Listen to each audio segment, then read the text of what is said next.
Hello everyone, welcome to Jyotish Spice and Sizzle. आसंतु आज आमे बनाइबा चिंगुड़ी मलाई।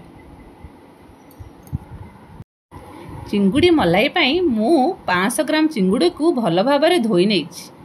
सेथिरे 2 चम्मच हळदी गुंड 1 चम्मच लूण मिसाई 10 मिनिट रेस्ट पाई छाड़ी देछि। चिंगुड़ी मलाई पाई आवश्यक सामग्री गुड़िक है 2टी बड़ पियाज 2टी बड़ टमाटो फाळे नड़ियार रस तेजपत्र और किछि गोटा मसला। एबे आसंतु पैन गरम करी सेथिरे सोरिष तेल देई चिंगुड़ी को भल भाबरे भाजी नेबा और गोटे प्लेट को काढ़ी नबा।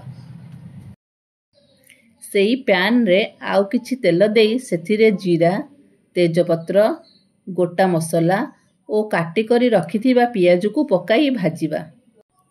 पियाज गोल्डन ब्राउन कलर होई गले 2 चम्मच अदा रसुण पेस्ट 1 चम्मच हल्दी गुंड 1 चम्मच लंका गुंड 1 चम्मच धनिया गुंड 1 चम्मच जीरा गुंड और अल्प पानी देई कसी नेबा।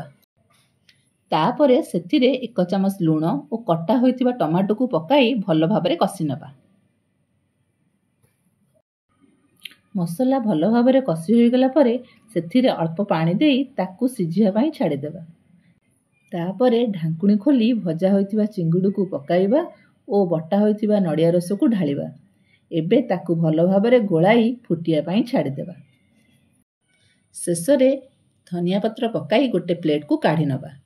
एबे आमर प्रस्तुत होई गला चिंगुड़ी मलाई। मोर एही भिडियोटी आपण मानको केमिति लागिला मते कमेंट करी जणाइबे। रहुची नमस्कार।